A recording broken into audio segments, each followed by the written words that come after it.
Hey guys, so I'm going to start with our next lesson. This is going to be owl lesson number 2, and what we're going to do today is make a collagraph. And a collagraph is a print of a collage, and I know you guys liked our lesson on Andy Warhol, so we're going to do some more printmaking. But since we don't have jelly plates and rollers and brayers at home, we're going to be using just any kind of cardboard box that you can find around the house. It could be from your cereal to your Coke, whatever. Just a thin, nice cardboard. We're also going to be needing scissors, and you'll need a pencil to draw out your owl, any kind of glue that you've got on hand, and then a crayon, preferably without the wrapping on it. So if you've got one that looks really nice like this, you may want to just take the paper off of it, and it'll be easier to work with. Okay, I think that's it. I am gonna use a Sharpie just so that my marks show up good enough for you guys. And then this is kind of a sample of what it's going to look like. So this is going to be a lot of cardboard details glued down to our shape of our basic shape of our owl. And then we're going to create that collage. And then we're going to do a crayon rubbing of it. So after it's finished, we're going to be placing a clean paper over it. If you want to hold down everything, you may want to use something like a painter's tape or just a Scotch tape to stick down your edges so that it doesn't wiggle and move on you. And then we're just going to be rubbing over that finished product after it dries. Okay, so this is our example, but we're going to do our own, and every single one of them is going to look a little bit different. You can also do these and create them with yarn, paper clips, bubble wrap, any kind of other materials that you can find around the house. It's just building that collage up from your base, and it's usually called a mat board. So I'm going to go on and get started first with a shape, and I'm going to start with the shape of a U, okay? So we're going to do a basic, like, cartoon type owl. And I'm going to just do a U shape. Remember, this is going to get cut out, and it's just going to be used as the place that we're going to rub. So it doesn't matter if you're super neat or not, or if you need to just redo some lines, okay? Then we're going to go up to these points that are going to become the ears, and we're going to swoop down between those and connect. So swoop down and up. Look at it, see if you're happy with your shape of your owl. Now, all this excess is going to be what we use to make our details, where we add in little lines wherever you want them. I chose to do just straight strips of cardboard on the wings and around the face, but then I did triangles, and I did these little scalloped feathers, and then, of course, the beak, too, and the eyes that are circles. So that's what we're going to be using, is the scraps of what we're getting ready to cut out. So first, cut out your owl shape, okay? And we're going to remember to make that non-dominant hand, the hand that is not cutting, do some of that work. The scissor hand can stay pretty still.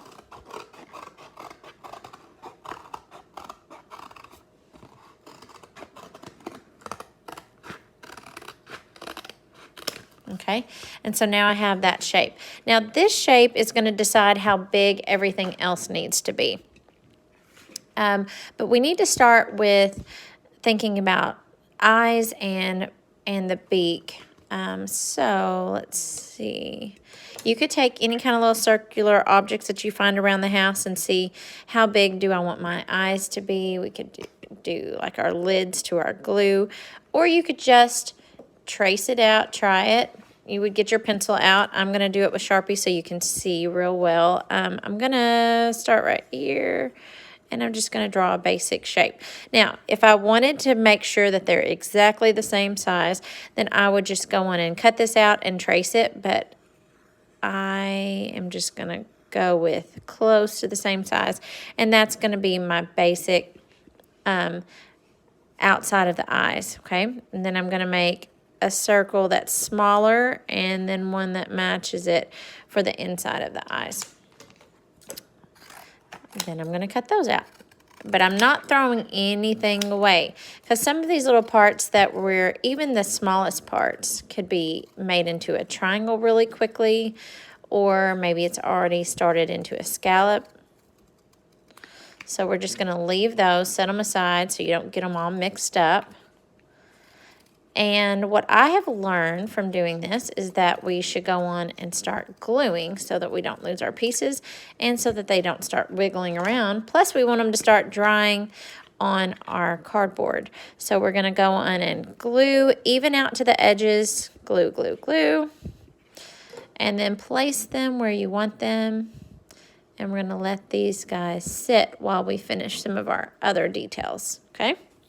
So then you're going to cut out your next.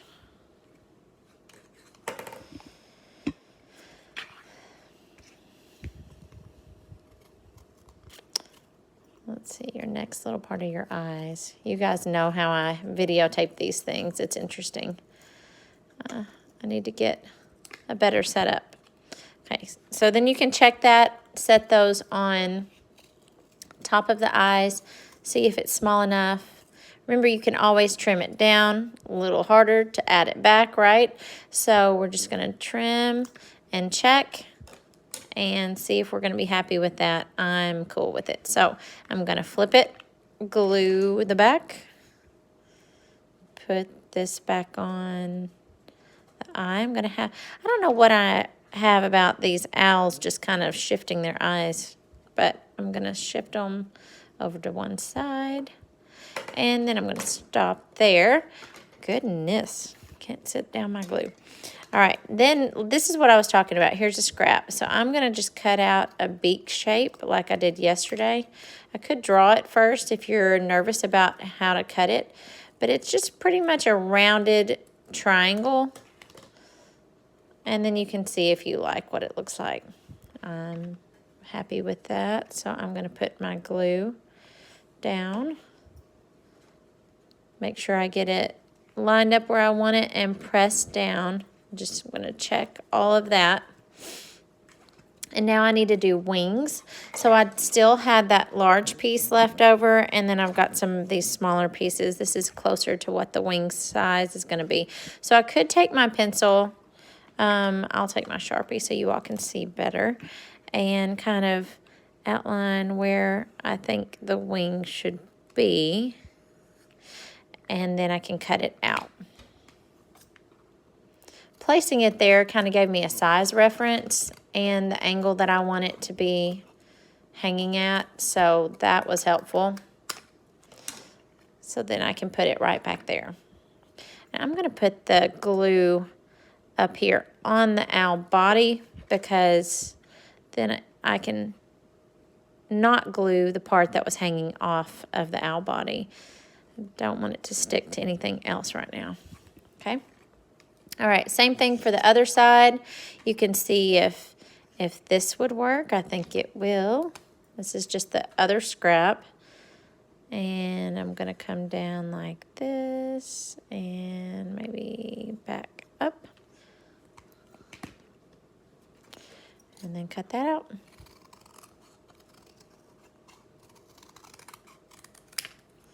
I'm going to get rid of anything that folds up because that's going to mess my rubbing up if I've got a lip on one of my shapes that I don't really want. Then I'm going to put the glue right there on the owl. Put the wing back on. And there we go. I've got to make sure that that glue sticks everywhere it's supposed to stick. Okay? You can hold it up and make sure things aren't just going to slide off. But we are going to let this dry before we do a print, okay? You're not going to be able just to make it and then pull the print right away because it needs to dry. Okay, then we're going to use other scraps. I'm just going to cut off corners because that's going to give me an easy, quick triangle. And then I can decide if I need to make it straighter, smaller, bigger. Well, not really bigger, but just trim, trim, trim, okay? So you're going to keep doing those triangles.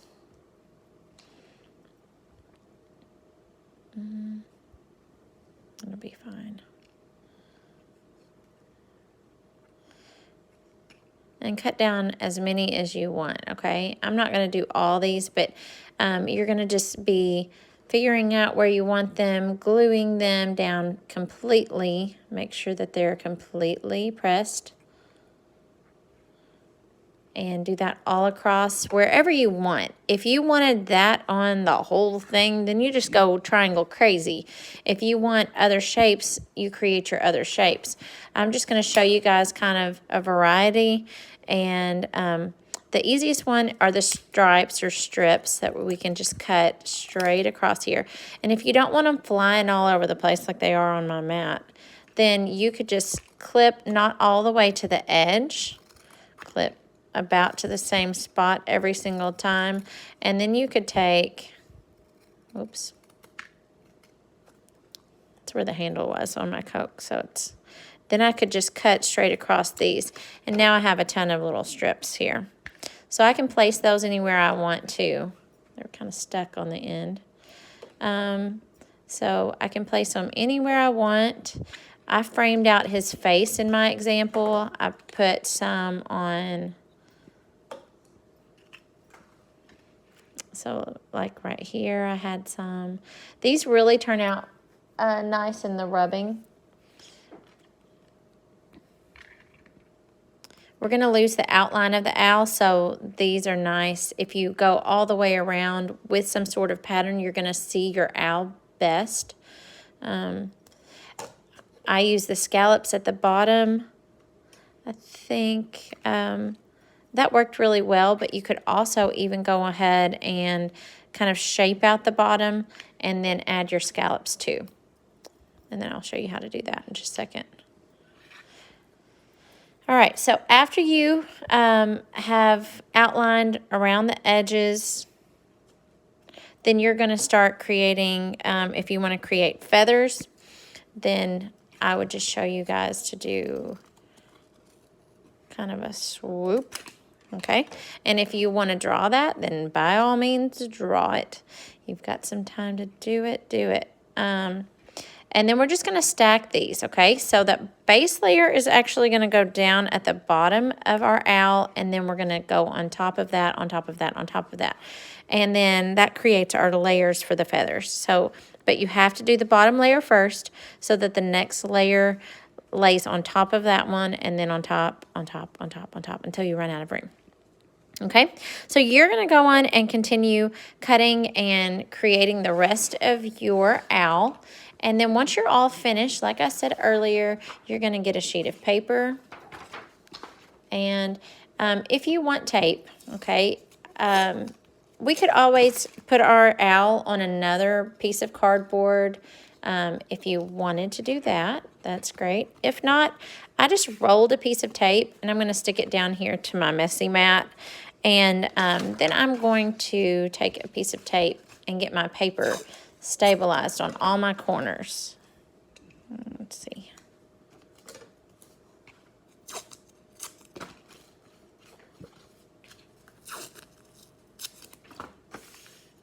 Just make sure it's pulled where it's not going to wrinkle. So that's why I pressed it out. And now I've got all my corners taped down. I'm going to grab my crayon and make sure that my sides are kind of not pokey. So I just pushed on those. And now we're just going to rub. And you're going to see all the designs that you created start coming through.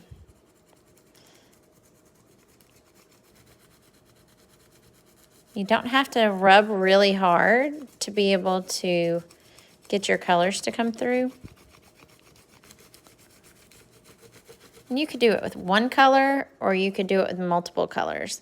And if you're not seeing some of the things that you know are on there, then just kind of try another angle.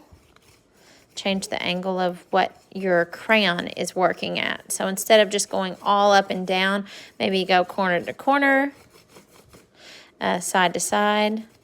It's going to change the effect. Oh no, there's a little square right there. And that is it. So you're going to get to do those rubbings. You can do them multiple colors. If I wanted to layer another color on it, I could. pay no attention to my art hands. I'm going to break that one, which makes me kind of sad, but it's okay.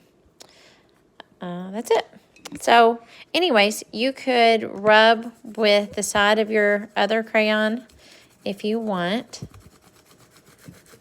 Get another color going on there, or just do a single color print. Flip it over, try again, do another one. You also, if you have paints at home, could paint. But the suggestion for that is to cover it with some sort of gloss, like a Mod Podge, and then you can print your, yeah, hold on.